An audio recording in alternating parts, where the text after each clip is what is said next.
ये वामन पुराण के अंतर्गत भी मिलेगा और अग्नि पुराण के अंतर्गत भी मिलेगा कि यदि नूतन मकान के पाए में एक नारियल के गोले में गुड़ भरकर शमी पत्र रखकर उसको दबा दिया जाए तो उस घर में कभी संपदा की कमी नहीं होती और क्लेश नहीं हो सकता, चाहे कितनी भी अहंकारी बहू क्यों ना हो, चाहे कितना भी अभिमान अभिमतता रखने वाली सास क्यों ना बहू, उस सास बहू में प्रेम ही रहेगा, क्लेश नहीं हो सकता।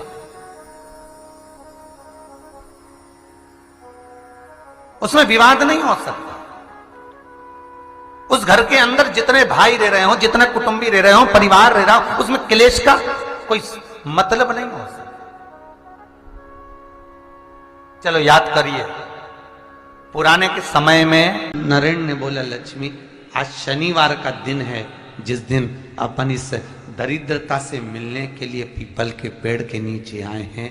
हिंदू धर्म में ये दिन पीपल के वृक्ष के लिए पूजनीय होगा। जो भी शनिवार के दिन पीपल के वृक्ष की पूजन करेगा, दूध चढ़ाएगा या मिष्ठान का भोग लगाएगा, लक्ष्मी और नारायण उसके घर में प्रवेश कर जाएगा।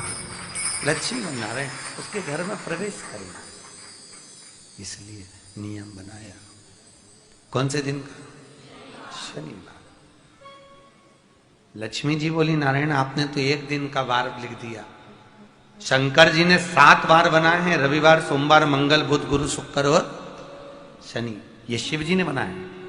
अब एक दिन आपने अपना बना लिया, बाकी के दिन अगर कोई इस पीपल के वृक्ष के नीचे आएगा और यहां तो दरिद्रता बैठी है तो उसका क्या होगा? भगवान नारायण बोले, सुन दरिद्रता, तेरे से एक विनती है, अगर कोई भी मनुष्य इस पीपल के पेड़ के नीचे अगर 7 दिन में आता है और उसके हाथ में अगर कोई सामग्री होती है तो तू उसके घर में प्रवेश नहीं करेगी। नियम है पीपल के वृक्ष का, या तो पानी का लोटा लेकर जाओ, कुंकू का चोपड़ा लेकर जाओ, शक्कर लेकर जाओ, या पेड़ के नीचे चींटी को डालने के लिए आटा ले जाओ, पर खाली हाथ पीपल के वृक्ष के नीचे कभी मत जाओ, कभी नहीं।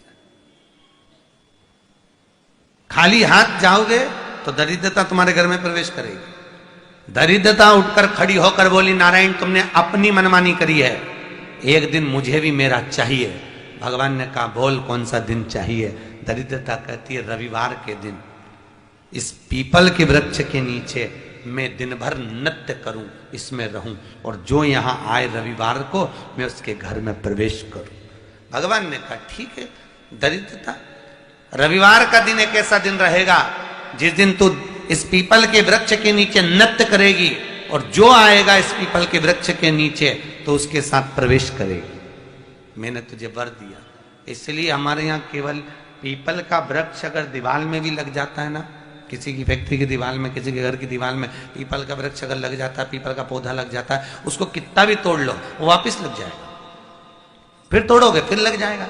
अगर पीपल के पौधे को तोड़ना है तो केवल रविवार का दिन एक नींबू, एक मिर्ची और बमूल का कांटा, ये 3 चीजें रखने के बाद में आधे घंटे बाद रविवार के दिन पीपल के पेड़ को उखाड़ कर फेंक दो।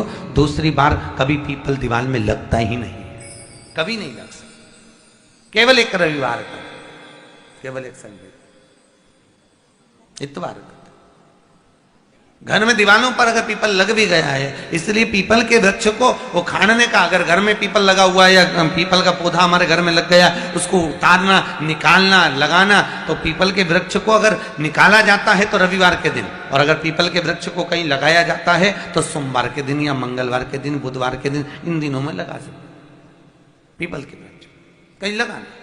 शनिवार का दिन एक ऐसा दिन होता है जिस दिन पीपल के वृक्ष को कहीं जाकर लगाया नहीं जाता, क्योंकि शनिवार के दिन पीपल के वृक्ष के नीचे लक्ष्मी रहती है। हम अपने हाथों से अगर पीपल का वृक्ष किसी दूसरी जगह पर शनिवार को रोपित करते हैं तो हमारे घर की लक्ष्मी अपने घर से छिन्न होकर चली जाती है। इसलिए शनिवार के दिन पीपल लगाया नहीं जाता, किसी के घर जाकर उसको वापस पलटा नहीं जाता। लग गया उसको डाल। प्रभु मेरी धर्म पत्नी को कहाँ रखूं आप बताओ? वो तो जहां यज्ञ होता है, अनुष्ठान होता है, दान होता है, पुण्य होता है, सत्कर्म होता है, वहां जाने को तैयार नहीं। अब करूं क्या? भगवान ने बोला, एक काम कर। दुर्वासा जी बोले, जिसके यहां रात्रि में बर्तन झूठे पड़े रहते हो उसके घर में इस दरिद्रता को लेकर तुम प्रवेश कर जाना। जिसके यहां रात्रि में बर्तन झूठे पड़े हो वहां लेकर प्रवेश कर जाओ। दूसरी जगह दुर्वासा जी बोले, जो स्त्री घर में दोपहर के समय पर सो रही हो उसके घर में इसको लेकर प्रवेश कर जाइए। जो स्त्री दोपहर के समय में घर पर सो रही हो इस दरिद्रता को लेकर प्रवेश कर जाइए। तीसरा, जिसके यहां पर दरवाजे पर कांटे वाले पौधे लगे हों उस घर में इस दरिद्रता को लेकर प्रवेश कर जाइए। दरिद्रता, कितनी सुंदर बात कही है। दाता और विधाता, कौन कौन? दाता और विधाता। लक्ष्मी और दरिद्रता के सगे भाई हैं। कौन कौन? दाता और विधाता। दाता को फिटकरी प्रिय है, विधाता को नमक प्रिय है। ये दोनों हमेशा लक्ष्मी को और दरिद्रता को दोनों को समझाते थे, दोनों में प्रेम बढ़ाते थे। आज भी हिंदू धर्म की रीति है। यहां तो ठीक है, जिसके यहां पर भी अगर थोड़ी सी भी परेशानी होती है, थोड़ा सा क्लेश होता है, अशांति होती है, लक्ष्मी नहीं टिक रही हो, काम नहीं बन रहे हो, बहुत प्रयास करा जा रहा हो और हमारा कार्य नहीं होता, तो क्या करते हैं? फिटकरी और नमक को पानी में डाल देते हैं और घर में पोछा लगा देते हैं। आप लोगों ने आजकल फेसबुक पे भी पढ़ा होगा, व्हाट्सएप पे भी पढ़ा होगा। तो क्यों लिखा उसमें? उसका कारण ही केवल होता है कि दाता और विधाता की प्रियता उसमें। माता ख्याति के जो 4 बच्चे हुए इसमें जो 2 लड़के हैं, दाता और विधाता, उसकी प्रियता उसकी पूर्णता उसमें। अब दुर्वासा जी बोले अपनी धर्म पत्नी को वहां लेकर, जहां कांटेदार पौधे लगे हों वहां पर लेकर प्रवेश कर जाइए। कांटेदार पौधों में उस दरिद्रता का निवास हो गया। कितना विचित्र कथा यहां वर्णन करी है। श्रीमद् भागवत के अंतर्गत जो वर्णन किया कि मृत्यु निश्चित है।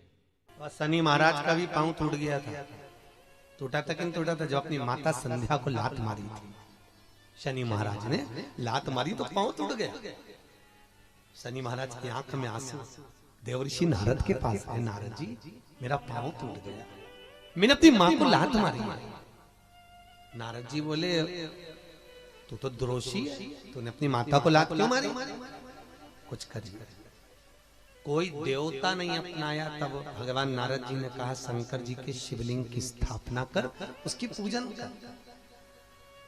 जहां काशी विश्वनाथ के मंदिर आप लोग जाते हो, जिस विश्वनाथ का दर्शन करते हो, ये काशी का विश्वनाथ का प्राण प्रतिष्ठा शनि महाराज ने करी थी।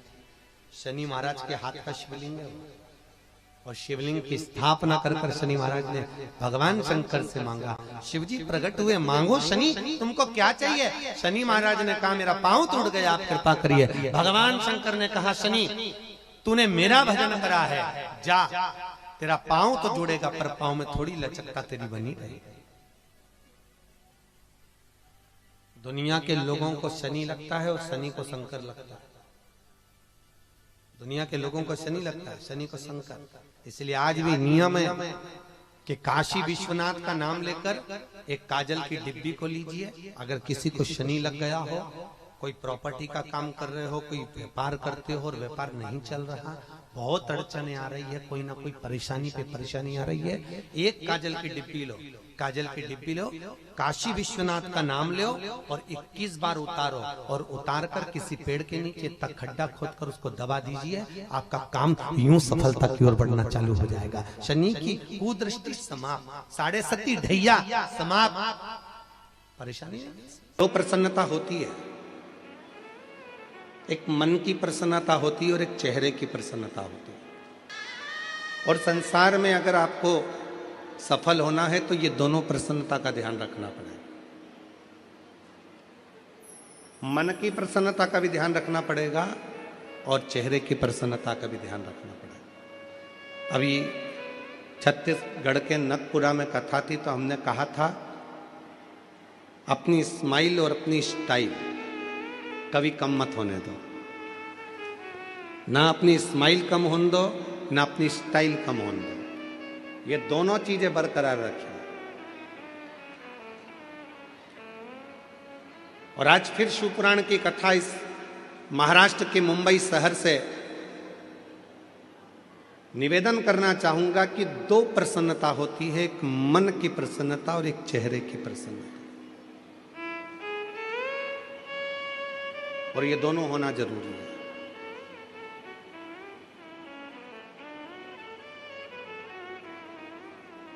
घर बहुत अच्छा है, परिवार बहुत अच्छा है, घर में रहने वाले बहुत अच्छे हैं, पर उसी घर में यदि कोई ना कोई मुंह फुला के रहता है, एकदम मुंह फुला लिया, भगोने जैसा मुंह कर लिया, ना किसी से बोलना, ना चालना, ना बात, ना चित, ईमानदारी से बोलो, फिर वो घर में अच्छा लगेगा क्या आपको? जम के तो बोलो नहीं। ये तो उसी में का हाल हो जाएगा कि घर तो अच्छा बनाया, बंगला अच्छा बनाया, महल अच्छा बनाया, पर उसमें रहने वाले जितने सदस्य हैं उनका चेहरा खिला नहीं।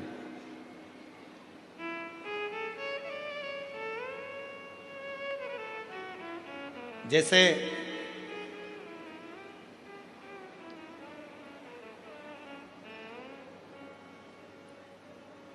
चार लोग घूमने के लिए अमेरिका गए। अब अमेरिका को तो छोड़ो, अपन तो महाराष्ट्र मुंबई की बात करते चलो। चार लोग घूमने के लिए कहीं क्षेत्र से, गांव से, नगर से मुंबई आ गए। आकर उन्होंने कहा भैया हमको यहाँ होटल का एक रूम दे दीजिए। ले लो।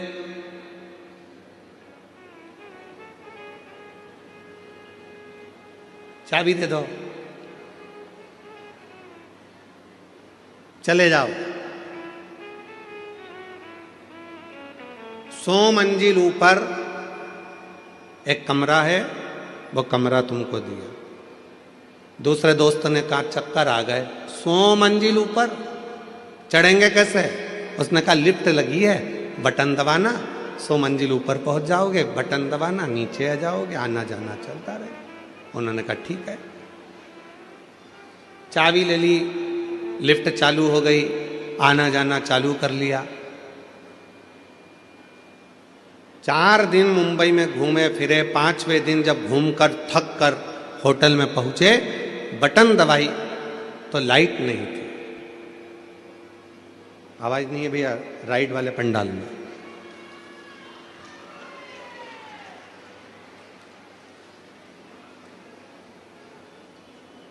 रोज आना जाना करा, पर 4 दिन बाद वापिस आए तो लिफ्ट चालू नहीं थी, लाइट नहीं थी। खूब बटन दबाई पर वो लिफ्ट नहीं आई। मैनेजर से पूछा क्यों भैया, हमको 100 मंजिल ऊपर जाना है, कैसे जाएं? तो कहा जनरेटर खराब हो गया है, लाइट है नहीं।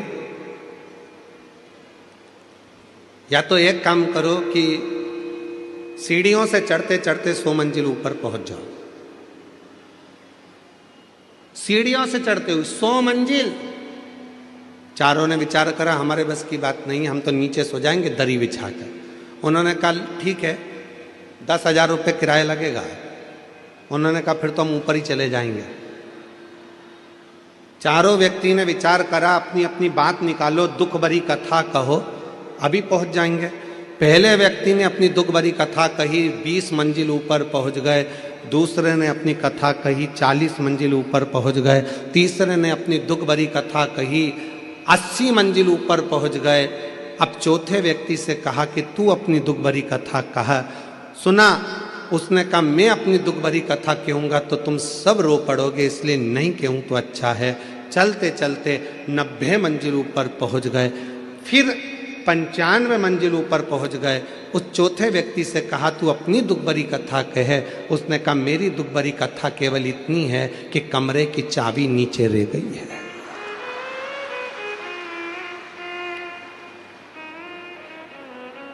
वो कमरे की जो चाबी है वो नीचे रह गई। इतने में तो तीनों ने जय धनादन दे धनादन धोना। तुझे पहले बोलते नहीं बना? तो कहा नंबर आएगा तभी तो ना बोलूंगा, तभी तो बोलूंगा। जब नंबर आया तब बोला।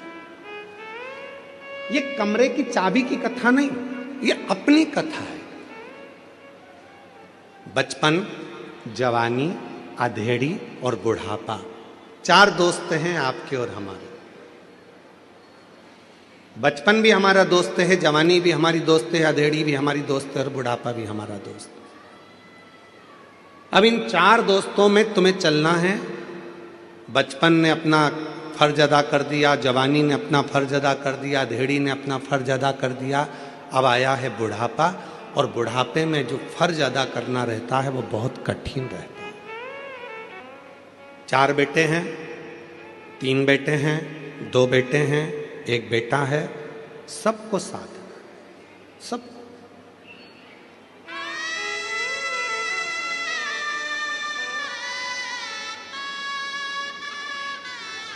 शिव महापुराण की कथा कहती है कि शंकर की कथा हमको यह सिखाती है कि दुनिया में किसी से आस मत रखो। केवल यदि आस रखना है तो मेरे देव अधिदेव महादेव की कथा कहती है कि दुनिया में अगर संसार में जन्म लिया है, मृत्यु लोक में आए हो, तो केवल 2 जनों से आस और विश्वास रखो। एक भगवान देव अधिदेव महादेव से, एक माता पार्वती जी से। अपना आस और अपना विश्वास इन दोनों पर रखिए।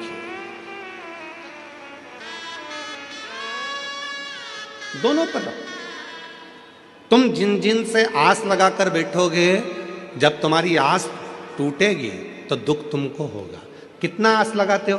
पहले मन में होता है कि भगवान ऐसी कृपा कर देना, बस बेटा बड़ा हो गया है, भगवान ऐसी कृपा कर देना कि मेरे बेटे की शादी हो जाएगी, और बेटे की शादी होगी, बहू आएगी तो मेरी सेवा करेगी। कितनी आस लगाई, बहू आएगी सेवा करेगी, बहू आएगी गरम भोजन देगी, बहू आएगी गरम रोटी देगी, बहू आएगी गरम गरम टिक्कड़ बना के खिलाएगी, बहू आएगी तो बड़ा पाव खिलाएगी। अब मालूम पड़े बहू आई तो भाव नहीं दे रही, तो पाव क्या खाक खिलाएगी?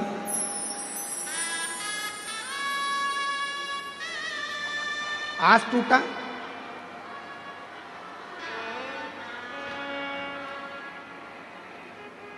फिर आस लगाई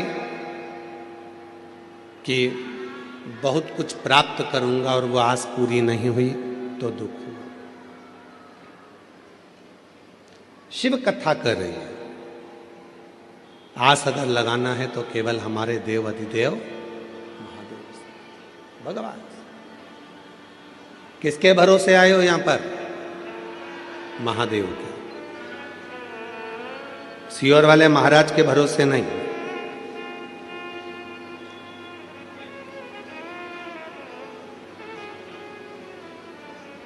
किसके भरोसे? देव अधिदेव महादेव के भरोसे। और हम तो बाबा के भरोसे चलते हैं, हम तो बाबा के भरोसे चलते हैं। ये दुनिया वाले जलते हैं, ये दुनिया वाले जलते हैं। डमरू वाले के भरोसे चलते हैं, काशी वाले के भरोसे चलते हैं, सीहोर वाले के भरोसे चलते हैं, सीहोर वाले के भरोसे चलते हैं।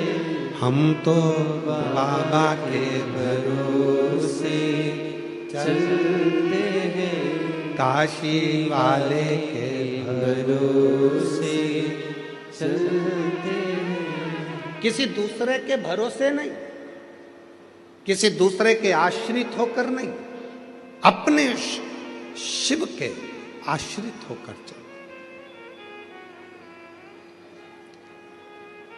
मन की मुस्कान और चेहरे की मुस्कान दोनों बहुत जरूरी है, बहुत जरूरी।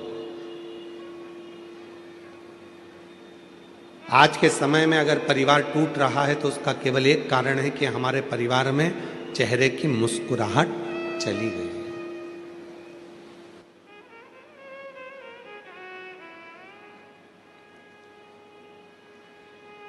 अच्छा एक बात पूछें, सब उत्तर दोगे? जम के तो बोलो जरा। ठीक है।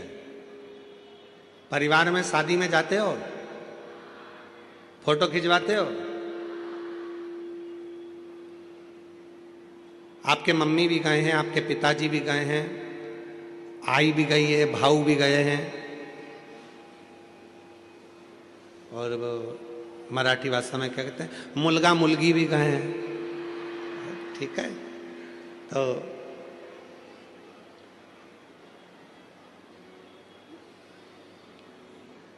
गुजराती भाषा में कहते हैं डिगरा डिकरी भी गए। ठीक है। तो सब गए, बहुएं भी गई है, बच्चे भी गए हैं, पिता माता पत्नी पति सब गए, पोता पोती सब गए। अब परिवार वालों ने कहा नहीं नहीं साहब, जीजी स्टेज पे आओ, फोटो खिंचवाओ। जीजी ने कहा ठीक है, जीजा जी को बुलाओ। जीजा जी आए तो उन्होंने कहा मेरे दोनों तीनों लड़का है उनको बुलाओ। लड़के आए तो उन्होंने कहा मेरी पत्नियों को बुलाओ। पत्नी आई तो क्या हमारे बच्चों को बुलाओ। पूरा परिवार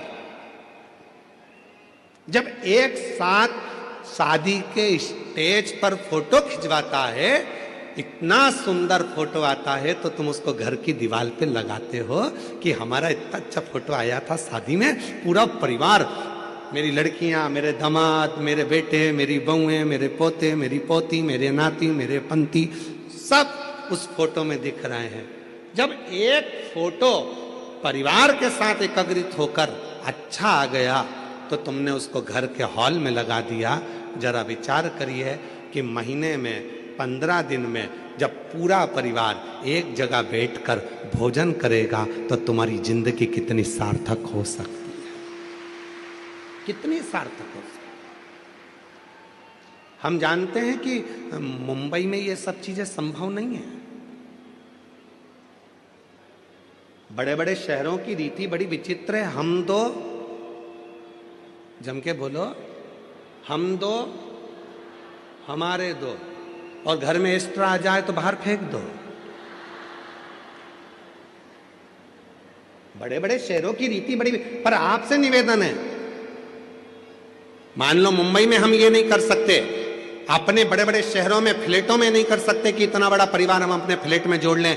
छोटा सा तो अपना घर है, उसमें इतने सारे लोगों को कैसे रखें। तो निवेदन है, जब गांव जाया करो, अपने गांव में जाते हो, अपने शहर में से जब अपने परिवार में जाते हो, तो प्रयास करा करो जितने दिन अपने परिवार के साथ में रहो, उतने दिन बड़े प्रसन्नता के साथ, स्माइल के साथ, स्नेह के साथ, सबके साथ बैठकर भोजन करा करो। कम से कम आपस का प्रेम बढ़ेगा, तो वो जिंदगी में सार्थकता उत्पन्न करेगा।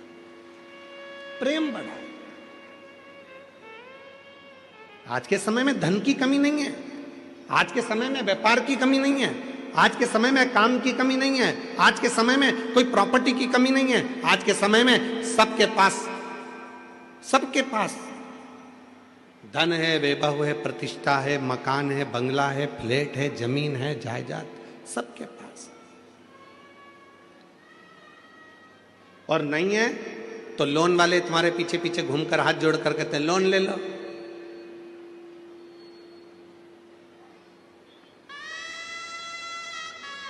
लोन ले लो, लोन से फ्लैट ले लो। नहीं, ले लो मना नहीं है, परंतु लोन जमा करते करते वो फ्लैट के चक्कर में एक दिन लेट गए तो क्या मतलब का फ्लैट लेना। जरूर ले हो, कब ले हो, जब कर्जा कर कर नहीं।